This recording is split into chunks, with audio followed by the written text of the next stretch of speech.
अस्सलाम वालेकुम, मैं अब्दुर्रहमान हूँ और आप इस वक्त देख रहे हैं 2 मिनट डिप्लोमेसी।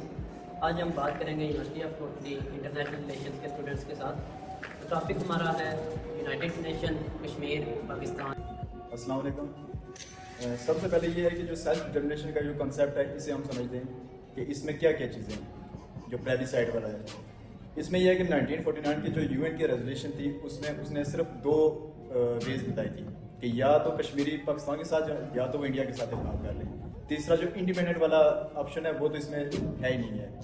उसमें यह किया गया था जी कि 3 वे उसमें थी कि पहले पाकिस्तान अपनी सारी फौजें निकाले यहाँ से, उसके बाद इंडिया अपनी मिनिमम फौजें यहाँ से निकालेगा, पूरी फौजें नहीं निकालेगा, तो उसके बाद प्लेबिसाइड की तरफ जा सकते हैं। तो यहाँ पे जो कंसेप्ट है कश्मीरियों का जी कि हम इंडिपेंडेंट रहना चाहते हैं, ऐसा तो मुमकिन नहीं है। तो उबैद रहमान साहब आप बताएं कि इसका सोल्यूशन कैसे हो सकता है। शुक्रिया हसनैन साहब। सबसे पहले देखा जाए तो हम हिस्ट्री को जो है, कोई भी कौम जो है उसके लिए उसकी हिस्ट्री जो है बहुत इंपॉर्टेंट होती है। अगर हम हिस्ट्री को देखें 1947 से बाद तक तो हमने जो है सिर्फ प्रोटेस्ट किए हैं, आर्म स्ट्रगल भी किए हैं, हमने यूएन पे रिलाई करके भी देख लिया, लेकिन इसका कोई परमानेंट जो है हल हमें नहीं नज़र आया। तो जाहिर सी बात है मेरे नज़दीक 1-2 सोल्यूशन इसके नज़र आ रहे हैं कि एक तो ये है कि हमारे पास जो यूनाइटेड नेशन में या किसी भी प्लेटफॉर्म पे बोलने के लिए हमारा कोई एजुकेटेड बंदा जो है वो नहीं है, एक्सपर्ट जो है ना इस फील्ड के। पॉलिटिकल मसला जो है मेडिकल का इशू नहीं है या टेक्निकल को जो खराबी नहीं है इस इशू में, ठीक है। मसला जो है ये पॉलिटिकल मसला है, इसका सोल्यूशन भी जो पॉलिटिकल एक्सपर्ट होंगे वही करेंगे। सबसे पहले बात तो ये है कि पॉलिटिकल एक्सपर्ट होने चाहिए। फिर दूसरा एक मेरे जहन में चल रहा है कि लॉबिंग कीजिए, ठीक है। जिस तरह से इजराइल कर रहा है लॉबिंग यूनाइटेड स्टेट के अंदर, ठीक है। आप देख सकते हैं उसने लॉबिंग करके 9/11 करवा दिया, ठीक है। पूरे एशिया और मिडल ईस्ट का जो है उसने नक्शा ही तब्दील कर दिया है 9/11 करवा के।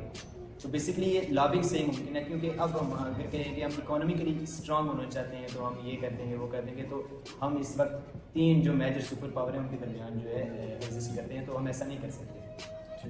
तो हमें सबसे पहले जो है ये चीज़ चाहिए होगी कि हम लॉबिंग के लिए देखें। हमारे 4 मिलियन जो पीपल हैं ना हमारे डायस्पोरा कम्युनिटीज़ वो बाहर रहते हैं, ठीक है। तो वो जितना भी पैसा अगर लगाते हैं कश्मीर के लिए, यहाँ पे कोई प्रोग्राम करवाते हैं ऐसी चीज़ें, तो मैं कहता हूँ कि इन प्रोटेस्ट से बेहतर है कि वो लॉबिंग स्टार्ट कर दें, ठीक है। ये एक बड़ी अच्छी टर्म है। इंटरेस्ट ग्रुप्स जो हैं वो लॉबिंग करें तो किसी प्लेटफॉर्म पे मेरे ख्याल से जो है कश्मीर का मसला काफ़ी हद तक जो है हल हो सकता है। ठीक है, आपने लॉबिंग की बात की तो बिल्कुल ही अच्छी बात है, क्योंकि मुस्तकबिल में हम जो है अपनी आवाज़ खुद उठा सकें, फ्यूचर में हम अपने फैसले खुद कर सकें। लेकिन मसला ये है कि कराची एग्रीमेंट को अगर देखा जाए उसके तहत आप इंटरनेशनली जाके बात कर नहीं सकते। आपका जो वकील है इंटरनेशनल सिस्टम में यूएन में जो जाके बात करेगा वो पाकिस्तान है, उस वक्त जो आपने ये एग्रीमेंट साइन किया था। तो इसका क्या सोल्यूशन निकल सकता है? क्या ये एग्रीमेंट ख़त्म नहीं होना चाहिए? देखिए, अब अगर आप डायरेक्ट जाते हैं ना डिप्लोमेट के ऊपर कि जो वो जाके बात करें तो ये नामुमकिन है। जैसे आपने बात की सिटी ऑफ कराची की, तो ये मैं समझता हूँ कि एक गलत स्टेप था आज़ाद कश्मीर के जो उस वक्त की जो लीडरशिप थी उसका। तो मेरे ख्याल से जो लॉबिंग है वो निचले लेवल से जो है ना स्टार्ट होनी चाहिए। जैसे आप देख सकते हैं कि ज़ोरान ममदानी जो है वो एक न्यूयॉर्क का मेयर बन गया है, अब वो अफ्रीका से उठा, ठीक है। तो एक हालांकि पूरी यूनाइटेड स्टेट जो है उसकी पॉलिसी ट्रम्प की इसके खिलाफ थी, जो इमिग्रेंट हैं जो महाजर हैं उनको हमने जो है यहाँ पे एग्जिस्ट नहीं करने देना, ठीक है। सख्त पॉलिसीज़ हैं ट्रम्प की इसके खिलाफ, लेकिन फिर भी वो जो है जीता है और उसने बताया है कि मैं ये कर सकता हूँ। तो हमारे नौजवान जो हैं वो जाके अगर इस तरह के काम एक्टिविटीज़ में शामिल होते हैं, पॉलिटिकल एक्टिविटीज़ में, तो मैं समझता हूँ कि लॉबिंग जो है एक ईजी वे है। क्योंकि एक देखें इजराइल जो लॉबिंग करता है वो तकरीबन उसने 100 या 200 जो सेनेटर जो है वो खरीद चुका होता है यूनाइटेड स्टेट के हर इलेक्शन से पहले, ठीक है। तो जो भी पॉलिसी बनती है यूनाइटेड स्टेट की वो इजराइल के हक में बनती है।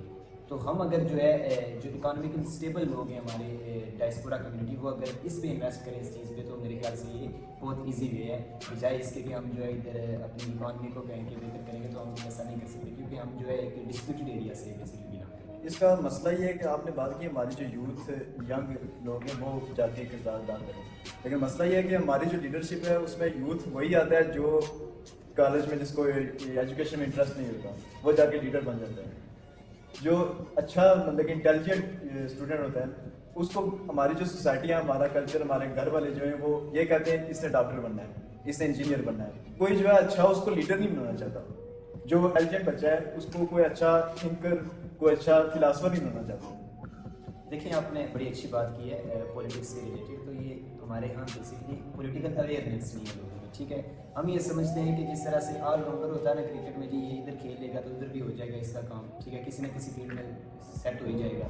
تو ہمارا یہ ہے کہ اب جو بندہ میکینیکل انجینئر ہوگا وہ بھی پولیٹکس میں ہوگا, جو ڈاکٹر ہوگا وہ بھی پولیٹکس میں ہوگا, اور جو میٹرک فیل ہوگا وہ بھی پولیٹکس میں ہوگا. تو ایشو یہاں پہ یہ ہے ہمارے پاس کہ جو ایکسپرٹ لوگ ہیں, پہلی بات ہے کہ وہ بہت کم ہیں, اور دوسری بات کہ ان کو جو ہے آگے نہیں آنے دیا جا رہا. تو میں یہاں پہ آنے کی بات, یہاں پہ بھی اگر آ جائیں تو بہت اچھا ہی ایک انفلوئنس ہوگا پوری سوسائٹی کے اوپر. لیکن باہر کے ملک میں اگر آپ جا کے دیکھیں تو جو ہے ایجوکیٹڈ لوگ جو ہے نا وہ آگے ہوں گے.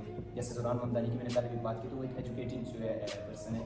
ٹھیک ہے, تو بہت اچھے سے اس نے جو ہے کمپین اسٹارٹ کی یونائٹیڈ اسٹیٹ کے اندر, اور دیکھیں آگے کسی کام کیا. تو میں کہہ رہا ہوں کہ جو یوتھ ہے نا, ایجوکیٹڈ لوگ, ایکسپرٹ جو ہے, وہ جا کے ڈیولپمنٹ اسٹارٹ کریں تو یہ میرے خیال سے بہت فائدے مند رہے گا کشمیر.